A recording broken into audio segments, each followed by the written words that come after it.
এরপর দেখতে পাই ট্যান তার গ্রুপ মেম্বারদের উপর রাগারাগি করে, তারা কেন ওয়েচুকে মারতে পারেনি। তখন ছেলেটি বলে একটা মেয়ে এসে ওয়েচুকে বাঁচিয়ে দিয়েছে আর আমাদেরও খুব পিটিয়েছে।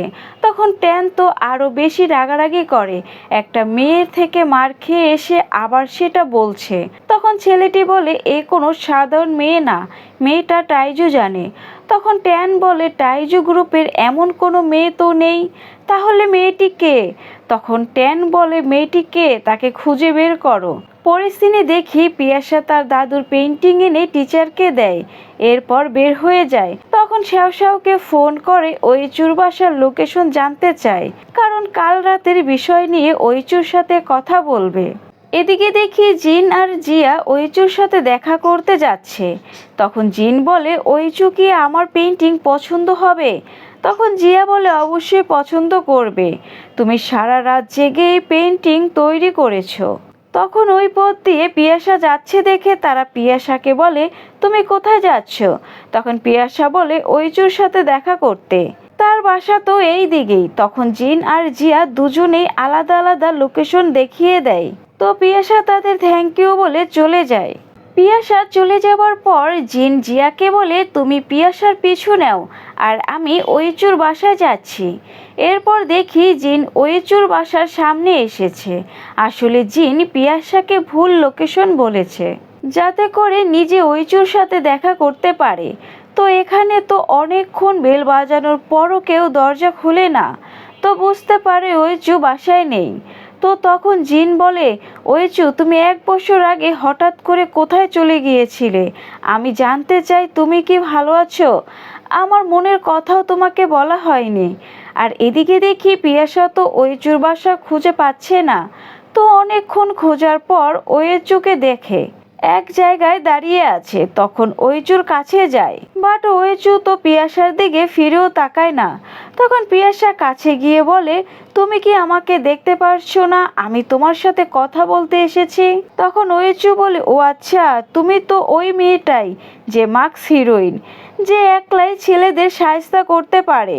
তখন পিয়াসা কথা শুনে ওইচুকে পিছে ধাক্কা দিয়ে রাগী চোখে তাকায়। তো ওইচু ওখান থেকে সরবে, তখনই আবারও ধাক্কা দিয়ে আঙুল তুলে বলে ভালোভাবে শোনো, আমি যে টাইজু জানি সেটা যেন কেউ না জানতে পারে, নইলে কিন্তু ভালো হবে না।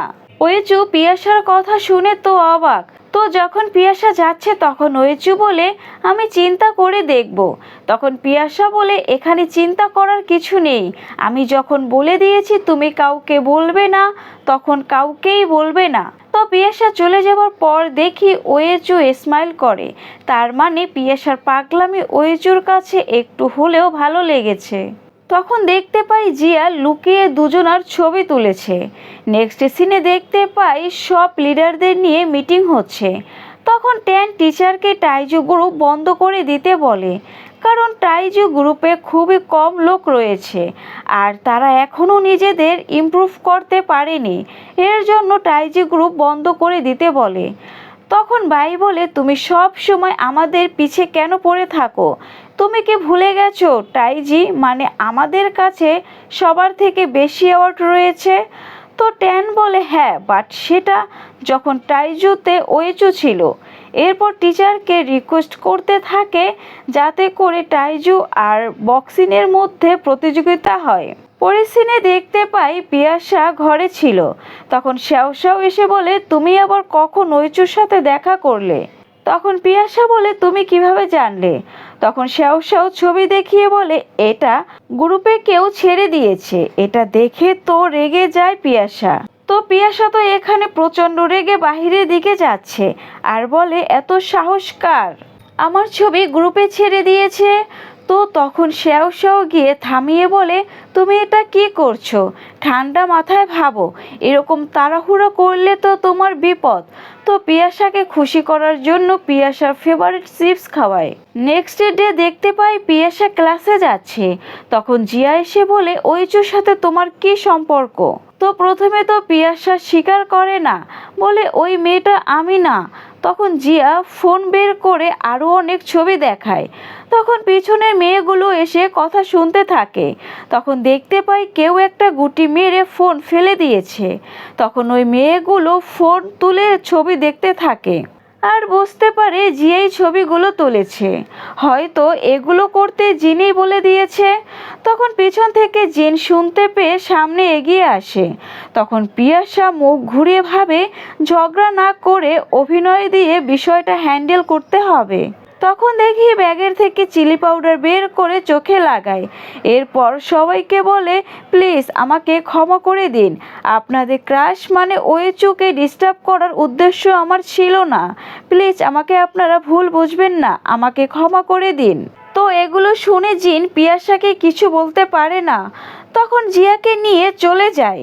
এরপর দেখি ওই মেয়েগুলোও চলে যায়। সবাই চলে যাওয়ার পর পিয়াসা মাথা তোলে আর বলে আমি অনেক ভালো অভিনেত্রী হতে পারি, আমার তো উচিত অ্যাক্টিংয়ে যোগ দেওয়া। এদিকে জিন তো প্রচণ্ড রেগে যায়। জিয়াকে বলে তোমার কি প্রয়োজন ছিল গ্রুপে ছবি আপলোড দেওয়া? তখন জিয়া বলে আমি তো পিয়াসাকে স্ক্যান্ডালে ফাঁসাতে চেয়েছিলাম, যাতে করে ওইচোর ফ্যান গার্ল পিয়াসাকে হেট করে। তখন জিন বলে তুমি স্ক্যান্ডালে ফাঁসাওনি, তুমি তো ওয়েচু আর পিয়াসা দুজনার নাম একসাথে জুড়ে দিয়েছো, আর এটা আমি কখনোই সহ্য করতে পারবো না। ওয়েচু শুধুই আমার। এদিকে দেখি পিয়াসা বলে আমি মনে হয় একটু বেশিই চোখে চিলি পাউডার লাগিয়ে ফেলেছি। তখন পিছন থেকে ওয়েচু বলে তোমাকে কে বলেছে এমন বোকার মতো কাজ করতে? পিয়াসা পিছনে তাকিয়ে ওইচুকে দেখে বলে তুমি এখানে? তখন ওইচু বলে আমি তো তোমার অ্যাক্টিং দেখছিলাম। পিয়াসা বলে তুমি যদি এখানেই ছিলে তাহলে সবার সামনে কেন বললে না তোমাকে আমি কোনো হুমকি দেইনি, তোমার সাথে আমার কোনো সেরকম সম্পর্ক নেই? তখন ওয়েচু বলে আমি মেয়েদের এরকম স্টুপিড ফাইটের মধ্যে কখনোই আসি না। তখন পিয়াসা আঙুল তুলে কিছু বলবে, তখনই ওইচু বলে এক মিনিট আগে আমার কথা তো শেষ করতে দাও। তুমি তো কাল এসে বলেছিলে তুমি যে টাইজু জানো সেটা যেন আমি কাউকে না বলি। তখন পিয়াসা বলে আসতে বলো, কেউ শুনে ফেলবে। ওইচু বলে আমি রাজি তোমার সিক্রেট রাখার জন্য। কথা শুনে তো পিয়াসা অনেক খুশি হয়ে যায়, বলে তুমি সত্যি বলছো নাকি অন্য কোনো কারণ আছে? তখন ওইচু বলে তুমি আমাকে হেল্প করেছিলে, তার জন্য এখন আমি তোমার হেল্প করছি। পিয়াসা বলে ও আচ্ছা, তোমার তাহলে মনে আছে আমি যে তোমায় হেল্প করেছি। কথা শুনে ওয়েচু স্মাইল করে। এরপর পিয়াসাকে শার্ট ফিরিয়ে দেয়। পিয়াসা বলে ঠিক আছে, আমি তোমাকে হেল্প করেছি, তুমি আমাকে হেল্প করলে, সব কিছু বরাবর। এখন থেকে আমরা দুজন অপরিচিত, আমাদের কখনোই দেখা হয়নি, ঠিক আছে? এটা বলে পিয়াসা চলে যায়। তো দেখতে পাই ওইচু পিয়াসা যাচ্ছে সেদিকে খুব মনোযোগ দিয়ে তাকিয়ে আছে। এরপর ফ্ল্যাশব্যাকে দেখি ফোনের উপর গুটি ওইচুই মেরেছিল পিয়াসাকে হেল্প করার জন্য। পরের সিনে দেখি ওইচু টাইজু গ্রুপের সবার সাথে দেখা করে। সবাই ওইচুকে দেখে অনেক খুশি হয়ে যায়। ওইচু বলে আমি শুধু আমার জিনিসগুলো নিতে এসেছি। এরপর দেখি টাইজু গ্রুপের ব্যাচ বাইকে ফিরিয়ে দেয়। সবাই বলতে থাকে আপনি এরকম কেন করছেন, বাট ওয়েচু কারোর কথাই না শুনে চলে যায়। এদিকে পিয়াসা শ্যাওশ্যাওকে ফোন করে একসাথে যাওয়ার জন্য, বাট শ্যাওশ্যাও বলে আমার কাজ আছে, তুমি চলে যাও। ফোন রাখার পর পিয়াসা বলে তুমি আজকাল কোথায় যে বিজি থাকছো সেটাই বুঝি না। আর তখনই বৃষ্টি আসলে দৌড় দিয়ে এক জায়গায় যায়। তখনই ওয়েচুর সাথে ধাক্কা খায়। পিয়াসা ওয়েচুকে দেখে অবাক। ওয়েচু বলে তোমার সাথে আবারও দেখা হয়ে খুশি হয়েছি। পিয়াসা বলে বাট আমি খুশি হইনি, এত বড় কলেজে তুমি তো যে কোনো জায়গায় যেতে পারতে, বাট এই জায়গায় কেন এলে? ওয়েচু বলে তোমার যদি এতই প্রবলেম হচ্ছে তাহলে এখান থেকে যেতে পারো। তখন পিয়াসা চলে যাচ্ছে, বাট তখন আরও বেশি বৃষ্টি শুরু হয়। তখন আবার ওই জায়গায় গিয়েই দাঁড়ায়। তখন ভাই ওয়েচুকে ফোন করে বলে বক্সিং লিডার এমন একটি মেয়েকে খুঁজছে যে টাইজু জানে, তুমি কি এমন কোনো মেয়েকে চেনো? তখন ওয়েচু না বলে। এরপর পিয়াসাকে ভালোভাবে দেখে, কারণ তারা যাকে খুঁজছে সে তো পিয়াসাই। তো পিয়াসার তো ঠান্ডা লেগে যায়। তো ওয়েচু তাকিয়ে থাকার জন্য পিয়াসা বলে, তুমি কি ভয় পাচ্ছ আমার থেকে ঠান্ডা তোমার লেগে যাওয়ার? তো দেখতে পাই ওয়েচু চুপচাপ তার ব্যাগ পিয়াসাকে ধরিয়ে গায়ের কোট খুলে পিয়াসাকে পরিয়ে দেয়। এটা দেখে তো পিয়াসা পুরাই শক। এরপর ওয়েচু বলে, মনে করে কোট ফিরিয়ে দিও। এটা বলে ওয়েচু ওখান থেকে চলে যায়। আর পিয়াসা তো অবাক হয়ে ওয়েচুকে দেখতেই থাকে।